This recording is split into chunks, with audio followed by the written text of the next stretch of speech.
भारत माता की। तो ये नतीजा नहीं, नतीजा कल आ जाएगा तो उसमें सारी चीज़ें क्लियर होंगी। कल का जो परिणाम आने वाला है वो निश्चित रूप से भारतीय जनता पार्टी के पक्ष में होगा। पुनः योगी आदित्यनाथ जी सरकार बनाएंगे। जय श्री राम, जय श्री राम। एग्जिट पोल आने के बाद भारतीय जनता पार्टी के तमाम कार्यकर्ता और तमाम उनके पार्टी के पदाधिकारी बहुत ज़्यादा उत्साहित हैं और वह पूरी तरीके से मान चुके हैं कि 2022 में जो 10 मार्च को मतगणना होनी है उसमें भारतीय जनता पार्टी की सरकार बनने जा रही है। एक तरफ जहां भाजपा आश्वस्त है कि वह 2022 में सरकार बनाने जा रही है, वहीं समाजवादी पार्टी के कार्यकर्ता अभी संघर्षरत हैं और वह ईवीएम की निगरानी कर रहे हैं। यहाँ पर तमाम भाजपाई यहाँ पर मौजूद हैं और उनमें उत्साह आप देख सकते हैं किस तरह से वो उत्साह से लबरेज हैं। हम इनसे बात करेंगे और जानने का प्रयास करेंगे कि किस तरह से ये सभी लोग एग्जिट पोल को देख रहे हैं। एग्जिट पोल के नतीजे भारतीय जनता पार्टी के पक्ष में आए, किस तरह से इसको देख रहे हैं आप लोग?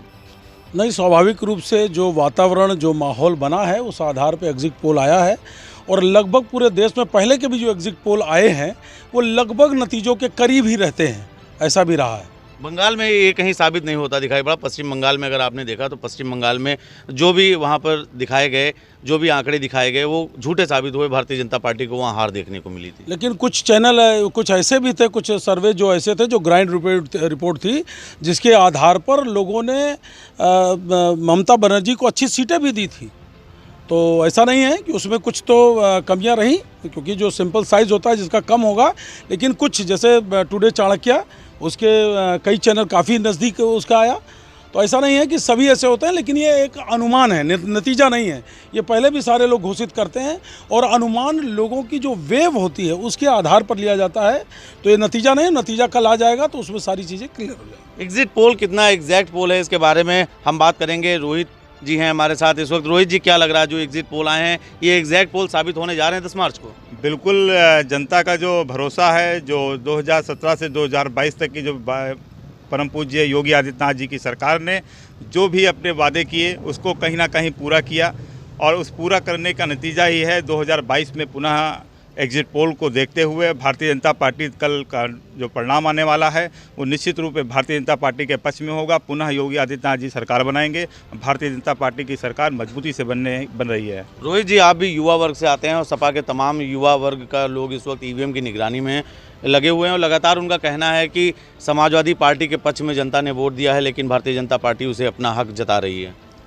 जैसा कि हम कल भी देख रहे थे, ईवीएम की निगरानी वही कर रहे हैं जो इससे पहले 2017 में जो इससे पहले लुटेरे हुए करते थे, उन्हीं को ईवीएम की रखवाली करने के लिए दिया है।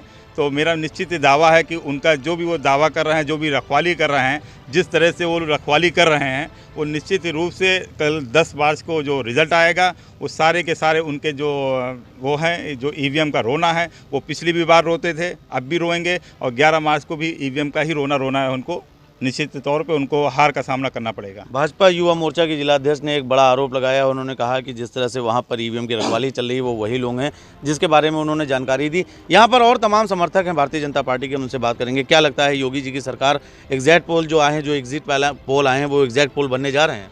जी बिल्कुल सही है। परम पूजनीय योगी जी की सरकार हम सबके लिए और पूरे उत्तर प्रदेश में जो एग्जिट पोल दिखा रहे हैं 350 340 का आंकड़ा रहेगा, ये क्लियर है, इसमें कोई दो राय नहीं है, शंका सुबह कुछ नहीं है। एक यहाँ पर वयोवृद्ध हैं, हम उनसे बात करेंगे। बाबूजी, आप आगे आ जाइए जरा।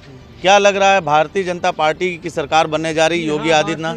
भारतीय जनता पार्टी की सरकार बनेगी और योगी आदित्यनाथ जी जो है वो चीफ मिनिस्टर बनेंगे। अखिलेश यादव बड़ा जोर लगाए हैं। अखिलेश यादव का कहना है कि जनता ने उनका साथ दिया है, लेकिन भारतीय जनता पार्टी लगातार प्रयास कर रही है कि जो ईवीएम मशीनें हैं उनको जो है वो अपने गिरफ्त में ले रही हैं। अरे वो गलत कह रहे हैं, वो जो है वो गलत कह रहे हैं, ये सही नहीं है। हाँ, जनता का रुझान बीजेपी की तरफ है। बीजेपी ने तमाम जो है सहयोग किया है लोगों का, हर प्रकार की महिलाओं को और लड़कों को, और जो आदमी है मतदाता, उनके सबके लिए बहुत कुछ किया है उन्होंने और अभी कर रहे हैं, वो अभी लगातार कर रहे हैं। तो आपने देखा लोगों में यहाँ उत्साह है और वो कह रहे हैं कि जिस प्रकार से भारतीय जनता पार्टी ने आम जनता के पक्ष में कार्य किया था, इस कारण से उन्हें वोट मिला है और उनका कहना है जिस तरह से एग्जिट पोल आए थे वो एग्जैक्ट पोल में जल्दी ही परिवर्तित होने जा रहे हैं। एक यहाँ पर पंडित जी हैं, हम उनसे बात करेंगे। आप ज्योतिषी गणना भी करते हैं, क्या लगता है कि जिस तरह से एग्जिट पोल आए हैं, ये एग्जिट पोल ज्योतिषी गणना के अनुसार आपके कहाँ तक सही साबित होने जा रहे हैं? देखिए, एग्जिट पोल जो आए हुए हैं वो बिल्कुल सही हैं, जैसा कि पिछले चुनाव में भी हुआ है। अभी आपने जो चर्चा करी थी बंगाल की, बंगाल में भी वही हुआ था जो एग्जिट पोल आए थे। हाँ, थोड़ा बहुत 2-4-10 सीटों का इधर उधर हो जाता है। अब ज्योतिषीय गणना पर अगर हम चर्चा करें तो ज्योतिषीय गणना में चंद्रमा मनसो जाता चक्षु सूर्यो वजायत, चंद्रमा को मन का स्वामी कहा गया है। और सकारात्मक विचार जिस दिन चंद्रमा अपनी उच्च राशि में होता है, निश्चित रूप से पृथ्वी पर सकारात्मकता का बोलबाला होता है। कल जब मतगणना आरंभ होगी तो उस समय चंद्रमा अपनी उच्च राशि में होगा, वृष राशि का चंद्रमा होगा। तो जो लोग सकारात्मक हैं, सकारात्मकता का बोलबाला होगा। और भारतीय जनता पार्टी जैसा नाम से ही है, भारतीय जनता की पार्टी है। और समाजवादी पार्टी की जहाँ तक बात करें, समाज तो पृथक पृथक विचारधाराओं का भी हो सकता है। और हमको लगता है जिस समाजवाद की परिकल्पना हमारे पूर्व नेताओं ने की थी, ये समाजवादी उस परिकल्पना से बिल्कुल अलग है, बिल्कुल बहुत दूर है। ये अपना उनका समाज है जो स्वार्थ सिद्धि के लिए अपना समाज बनाए हुए हैं, जो नकारात्मकता से ओतप्रोत है और जो निश्चित रूप से राष्ट्रीय विरोध का कारक बने हुए हैं। इनकी पराजय होगी और ये मुँह की देखेंगे, निश्चित रूप से ये निश्चित हारेंगे और विजय होगी भारतीय जनता पार्टी की, भारतीयता की। राष्ट्रवाद विजयी होगा और राष्ट्र विरोधी ताकतें जो हैं वो परास्त होंगी। इसमें रंच मात्र का संदेह नहीं। ईवीएम को लेकर लगातार संदेश उठते रहते हैं, ईवीएम को लेकर लगातार बातें की जाती हैं। भारतीय जनता पार्टी के ऊपर तमाम आरोप प्रत्यारोप आ रहे हैं। अखिलेश यादव ने कल बाकायदे प्रेस कॉन्फ्रेंस करके राकेश त्रिपाठी के ऊपर भी एक बयान दिया है। किस तरह से देखते हैं अखिलेश यादव के इस बयान को? देखिए, अखिलेश जी का एक पूर्व मुख्यमंत्री होने के बाद इतना गैर जिम्मेदाराना बयान देना और ईवीएम के ऊपर प्रश्न उठाना, ये तो पहले भी चुनाव के था कि अभी ये चुनाव में वोट मांगेंगे और जिस समय इनकी परिस्थितियां खराब है, इनको मालूम है कि ये हार रहे हैं, बुरी तरह से हार रहे हैं।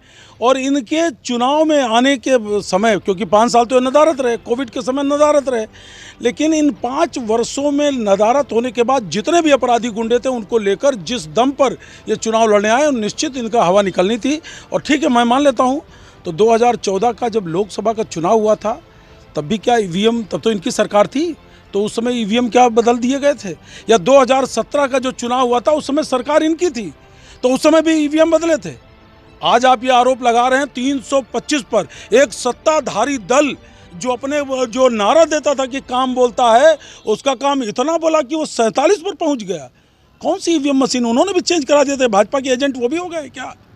इस प्रकार के आरोप लगाना ये जो है एक ऐसे पूर्व मुख्यमंत्री की बचकानी हरकत है। और मुझे लगता है कि ये अभी तक जनता में एक ही पप्पू थे, अब ये दूसरे पप्पू बनने की दिशा में अग्रसर हैं। इस देश के युवा समाज को ये अपेक्षा नहीं थी, एक जिम्मेदार विपक्ष की भूमिका न निभाने वाले और मुख्यमंत्री रहते हुए सदन से बाहर रहने वाले, मतलब नेता विरोधी दल का भी काम नहीं किया, एक बुजुर्ग व्यक्ति को कमान दे दी, राम गोविंद चौधरी जी को। और युवाओं, इस देश के नौजवानों के लिए, युवाओं के लिए किसी के लिए लड़ नहीं पाए। लेकिन इस सरकार ने आम जन के इस विपरीत परिस्थितियों में भी आम जन के अभिभावक के रूप में, उसके घर के सदस्य के रूप में योगी जी और मोदी जी हर गरीब परिवार के अभिभावक के रूप में रहे। और इसलिए इनको यह एहसास है कि इस देश की गरीब जनता इन लोगों के छलावे में, इन लोगों के पोलराइजेशन में आने वाली नहीं है। और सबका साथ सबका विकास, सबके विश्वास के साथ हम प्रचंड बहुमत, शायद इससे भी ज़्यादा अभी लोग कल्पना नहीं कर पाए। बहुत बहुत धन्यवाद। देखिए, आप यहाँ पर आश्वस्त हैं कि जो एग्जिट पोल दिखाया जा रहा है वो एग्जैक्ट पोल बनेगा और कहीं ना कहीं उनका कहना है कि पिछली बार से ज़्यादा सीटें आएंगी। आप ग्रामीण परिवेश से आते हैं, आप लोग यहाँ शहर में भी रह रहे हैं और दोनों जगह का टच, दोनों जगह के संपर्क में, क्या सोच रहा है युवा वर्ग की किसकी सरकार आने जा रही है? 2017 से पहले की बात करेंगे तो हम लोग विद्यार्थी हैं, तो कैंपस में अराजकता का माहौल था। अब जिस बाराबंकी में है, मैं जनस्मा कॉलेज में जाता हूँ, तो वहाँ पर भी अभी मैं परसों का खुद का वाक़या बताता हूँ। माहौल था कि जो समाजवादी के कार्यकर्ता थे, वहाँ के कुछ जो कैंपस में अच्छा माहौल बना के रखते हैं, उनसे आकर के 10 तारीख के बाद आपको बताते हैं। तो ये माहौल 2017 के पहले कैंपसेस में था, लेकिन एक राष्ट्रवादी सरकार आने के बाद जो युवा कैंपस में, उसको देखने को मिला है कि वो कोई भी विश्वविद्यालय हो, कैंपस हो, हर जगह पर सुरक्षा का माहौल है और पूरे तरीके से युवा इस सरकार के साथ रहा है और अच्छे से उसने इसको वोट भी किया है। और एक बात और जानने को है कि पार्टियां तो चुनाव लड़ती हैं, लेकिन इस बार के चुनाव में कैंपस में जाने पर और समाज में जाने पर अनुभव रहा कि जनता ने चुनाव लड़ा है, कि यदि कोई पक्ष में था तो उसके विपक्ष में भी जनता ही खड़ी रही कि नहीं, ये सरकार ने काम किया है। तो युवा पूरे तरीके से सरकार के साथ था। अभी चुनाव परिणाम नहीं आए हैं, अभी सिर्फ एग्जिट पोल आए हैं। क्या लगता है कि एग्जिट पोल के अनुरूप ही चुनाव के परिणाम होने जा रहे हैं? एग्जिट पोल से पहले ओपिनियन पोल भी हो रहे थे, ओपिनियन पोल में भी जो है इसी प्रकार के जो है परिणाम आ रहे थे। एग्जिट पोल भी आया और कल परिणाम भी आएगा और कल जिस प्रकार से पूर्व मुख्यमंत्री जी ने भाषण दिया है आकर के, वो माहौल उनके पुरानी आदत हो गई। पिछले 2014 के बाद से हम लोग देख रहे हैं कि परिणाम आने के बाद फिर से 5 साल उनको राजनीति करनी है, तो एक मुद्दा बन जाए कि वहाँ पर एक प्रकार से बेईमानी कर करके हमको सत्ता में नहीं आने दिया गया। और ये पोल पूरे तरीके से रहेगा क्योंकि एक राष्ट्रवादी सरकार के नाते एक अच्छा काम किया है और युवाओं के लिए अच्छा काम सरकार कर रही है। राष्ट्रवाद की बात आई तो राष्ट्रवाद के बात पर यहाँ पर हम वापसी करते हैं आपके पास। यहाँ पर जो भारतीय जनता पार्टी लगातार ये कहती है कि वो राष्ट्रवाद की बात पर काम करते हैं और राष्ट्रवाद की बात करते हैं। अन्य विपक्षी पार्टियाँ यह आरोप लगाती हैं कि भाजपा ही सिर्फ राष्ट्रवाद का ठेका लिए है, क्या अन्य राजनीतिक पार्टियाँ राष्ट्रवादी नहीं है? किस तरह से देखते हैं इस बयान को? देखिए, अन्य दल के लोग अपने लिए राजनीति करते हैं, अपने परिवार के लिए राजनीति करते हैं, लेकिन भारतीय जनता पार्टी का हर कार्यकर्ता, हर नेता का एक ही उसके मुंह पे नाम होता है, वंदे मातरम, भारत माता की जय और वंदे मातरम।